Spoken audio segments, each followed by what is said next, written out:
एक तरफ धुरंधर ये फ़िल्म रिलीज़ हो चुकी है बॉक्स ऑफिस पर, आज 10 से 12 दिन हो चुके हैं, 500 करोड़ आराम से क्रॉस कर चुके हैं, सारे रिकॉर्ड्स तोड़ते हुए आगे बढ़ रही है। और हाँ, पूरे भारत में मौजूद उन सभी के सभी लोमड़ियों को, जो पाकिस्तान प्रेमी है सो कॉल्ड, उन सभी को एक्सपोज़ करते हुए जा रही है। आए दिन हर हर दिन कोई ना कोई कंट्रोवर्सी होती जा रही है। इन सब के बीच अब एक टीज़र ड्रॉप हो चुका है, जिस फ़िल्म का नाम है बॉर्डर 2।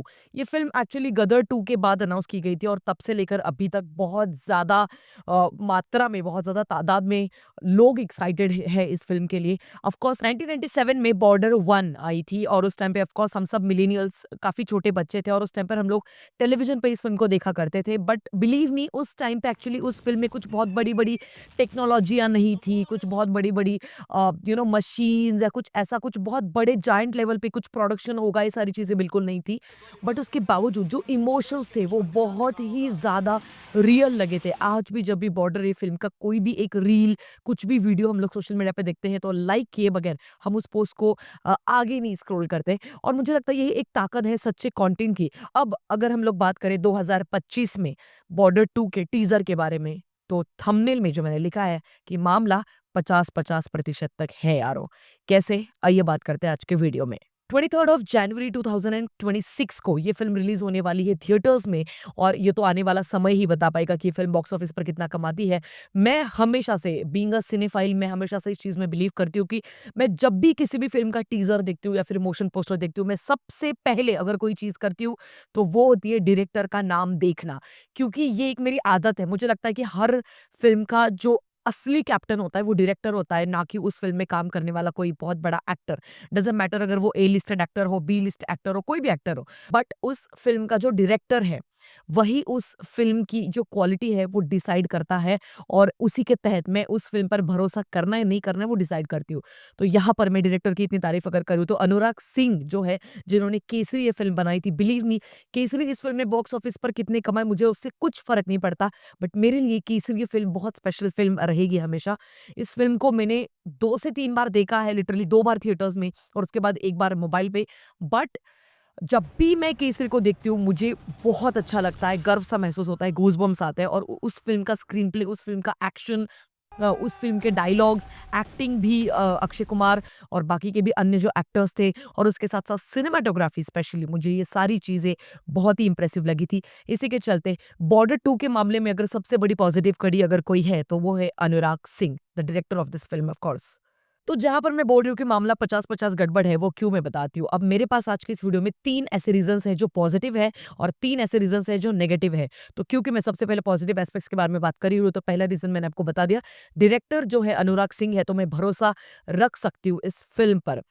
दूसरी पॉजिटिव कड़ी है इस फ़िल्म की, वो है सनी देओल खुद। क्योंकि मुझे लगता है कि आप कुछ भी करो बट उनका एक ऑरा है जो आप इग्नोर नहीं कर सकते।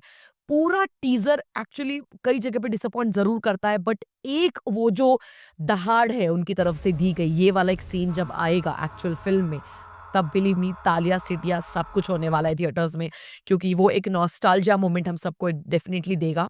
मुझे लगता है कि सनी देओल जो है, आज के ज़माने के जितने भी एक्टर्स हैं, ए लिस्टेड एक्टर्स, उन सबको एक लाइन में अगर हम लोग खड़ा कर दें और इधर दूसरी तरफ अगर हम लोग सनी देओल इनको अगर खड़ा करें, तो बिलीव मी, अगर एनर्जी के बारे में बात करनी हो, तो 100 रणवीर सिंह की एनर्जी भी कम पड़ेगी इनके सामने। एंड मुझे लगता है कि यही एक दूसरी सबसे बड़ी महत्वपूर्ण कड़ी होगी इस पूरे फ़िल्म की, सनी देओल। अब बात करते हैं तीसरी पॉजिटिव कड़ी के बारे में और वो है डायलॉग्स। ये फ़िल्म बॉक्स ऑफिस पर कितना पैसा कमाएगी वो एक्चुअली बाद में देखा जाएगा, बट इस पूरे फ़िल्म के डायलॉग्स बहुत ही इम्पोर्टेंट ज़रूर रहेंगे, क्योंकि जब भी सनी देओल किसी भी फ़िल्म में एक्ट करते हैं, उनके जो डायलॉग्स हैं वो एक्चुअली एवरग्रीन डायलॉग्स हो जाते हैं और फेमस हो जाते हैं। और गदर के डायलॉग्स हो, चाहे गदर 2 के 1-2 डायलॉग्स हो, और अब यहाँ पर इस वाले फ़िल्म के बॉर्डर 2 के भी डायलॉग्स बहुत सारे बरसों तक याद ज़रूर रखे जाएँगे, इतना भरोसा हम लोग कर सकते हैं। तो भाई साहब, ये तो थे मेरे तीनों के तीनों पॉजिटिव रीज़न्स क्यों बॉर्डर 2 इस फ़िल्म को लेकर मैं थोड़ी बहुत पॉजिटिव हूँ 50%। अब बात करते हैं उन 3 नेगेटिव पॉइंट्स के बारे में जो मुझे इस फ़िल्म के बारे में नेगेटिविटी फ़ील करवाने के लिए मजबूर कर रहा है। देखो, बात क्या है ना कि हम लोग अंधा प्रेम नहीं कर सकते किसी भी फ़िल्म के ऊपर जस्ट बिकॉज़ उसमें सनी देओल है। क्योंकि जो त्रुटियाँ हैं वो टीज़र में इतनी ज़्यादा तरीके से नज़र आ रही है, तो जब एक्चुअल पिक्चर आएगी, तब और भी ज़्यादा बहुत सारी त्रुटियाँ डेफ़िनिटली होगी, इस चीज़ का अंदाज़ा लग रहा है। क्योंकि सीजीआई वीएफएक्स का काम बहुत ही बिलो एवरेज हमको दिखाई दे रहा है। ये नेवी वाला सीन देखिए, क्लियरली दिख रहा है कि गंदा वाला सीजीआई का काम किया गया है यहाँ पर। उसी के साथ-साथ ये वाला एक सीन देखिए जहाँ पर सनी देओल जो है वो भाग रहे हैं और पीछे एक्सप्लोसिव टैंक के ऊपर कुछ तो भी चल रहा है। तो ये सारी चीज़ें जो है ये बहुत मतलब वियर्ड भी लग रही है, क्रिंज भी लग रही है और बिल्कुल कन्विंसिंग नहीं लग रही है। दूसरी एक बात कास्टिंग ऑफ दिस फ़िल्म देखो मैं अहान शेट्टी के बारे में अभी कुछ नहीं बोलना चाहती। किसी भी एक्टर के लिए मैं हमेशा से बीइंग अ सिनेफाइल एक मौका ज़रूर देती हूँ सामने वाले इंसान को कि भाई ठीक है मैं पैसा खर्च करके आ रही हूँ, आप दिखा दो आपकी एक्टिंग। तो जब फ़िल्म रिलीज़ होने के बाद हम लोग देखेंगे तो फ़िल्म रिव्यू में अहान शेट्टी की एक्टिंग के बारे में बात करेंगे। बट दिलजीत दोसांझ सीरियसली ये इतना एंटी नेशनल बंदा है, इतना ज़्यादा एक्सपोज़ हो चुका है बट उसको देखने के बाद ना वो देशभक्ति तो दूर-दूर तक महसूस नहीं हो रही है कहीं पर भी और वो जो चिल्लाने का भी सीन है, वो कहीं पर भी फ़ील ही नहीं हो पा रहा है, वो राष्ट्रभक्ति फ़ील ही नहीं हो पा रही है। कैसे होगी ना उसके लिए राष्ट्रभक्ति दिल के अंदर तक होनी ज़रूरी है, तब वो नेचुरली आपके चेहरे पर आ जाती है, नेचुरली आपके ऑरा में वो आ जाती है। तो यहाँ पर क्लियरली दिलजीत दोसांझ मेरे लिए सबसे बड़ा नेगेटिव फैक्टर है इस फ़िल्म में। और तीसरी बात जो एक और नेगेटिव फैक्टर के तौर पर शायद काम करेगी इस फ़िल्म के लिए और वो है इसका लाउड होना। देखो मैं मानती हूँ कि गदर फ़िल्म का अपना एक ओरिजिनल फैन बेस है। गदर 2 भी बहुत सारी खामियाँ थी, त्रुटियाँ थी गदर 2 में जो मैंने मेरे रिव्यू में भी एक्चुअली जताई थी।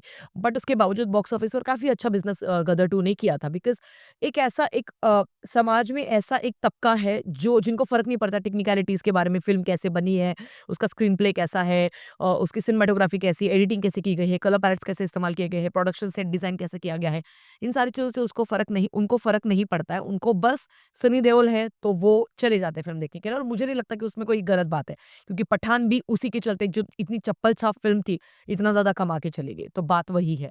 तो होते हैं बहुत सारे ऐसे लोग हैं अ, तो इसी के चलते मुझे ऐसा लगता है कि ये जो लाउड बहुत ज़्यादा महसूस हो रही है टीज़र में ही, तो वो उससे भी 10 गुना ज़्यादा लाउड डेफ़िनिटली फ़िल्म होने वाली है। और मैं इस चीज़ में बिलीव करती हूँ कि हर बार लाउड होकर ही राष्ट्रभक्ति को दिखाना ज़रूरी नहीं है, क्योंकि यही एक चीज़ है जिसके चलते राइट विंग के जितने भी डायरेक्टर्स हैं ना, उनकी फ़िल्में कुछ अच्छा खासा परफ़ॉर्म नहीं कर पाती है बॉक्स ऑफिस पर। बट मुझे लगता है अब ज़माना थोड़ा-सा बदल रहा है, थोड़ा-सा सटल तरीके से भी आप अपना अप्रोच रख सकते हो। ये मेरा खुद का ओपिनियन है, शायद गलत हो सकता है, सही हो सकता है, वो आपका ओपिनियन अलग हो सकता है, उसके बारे में आप कमेंट सेक्शन में ज़रूर मुझे बता सकते हो। बट फिलहाल के लिए अगर आप उनसे पूछो, तो मामला 50-50 है भाई साहब मेरे लिए तो। अब अगर हम लोग बात करें इस पूरे फ़िल्म का जो प्लॉट होने वाला है, वो 1971 के इंडिया-पाकिस्तान वॉर के बारे में होने वाला है। तो अब यहाँ पर ना अलग-अलग पर्सपेक्टिव से स्टोरी को रखा जाएगा हम सभी के सामने और ओवरऑल अगर आप मुझसे पूछो तो क्योंकि इसमें सनी पाजी हैं, तो ऑफ कोर्स मुझे लगता है कि काफ़ी धुआँधार ओपनिंग ज़रूर ये करेगी बॉक्स ऑफिस पर पहले, दूसरे, तीसरे दिन में ही। पूरे टीज़र का सबसे बड़ा हाइलाइट करने वाला मोमेंट था कि आवाज़ कहाँ तक जाएगी। आवाज कहां तक जानी चाहिए?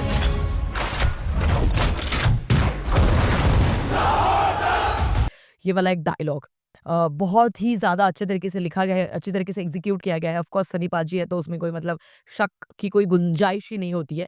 बट एक और चीज़ है मैडॉक फ़िल्म्स की तरफ से भी देखो 21 नाम की एक फ़िल्म आ रही है। अब आप दोनों फ़िल्मों का अगर एक अप्रोच देखोगे तो आपको पता चलेगा कि बहुत ही सटल तरीके से उन्होंने जो 21 फ़िल्म को बनाया है उतना सटलनेस आपको इस फ़िल्म में नहीं नज़र आ रहा है। बस मेरा वही एक पॉइंट ऑफ व्यू था। बाकी आप लोगों की क्या राय है मुझे कमेंट सेक्शन में ज़रूर बता सकते हैं। ट्रेलर आने के बाद वापस एक बार ज़रूर मिलेंगे और जब फ़िल्म आएगी तब भी मिलने वाला है। अगर सिटीलाइट्स हिंदी को सब्सक्राइब नहीं किया है तो कर दीजिए। मिलेंगे अगले वीडियो में, तब तक के लिए ख्याल रखिएगा। Peace out.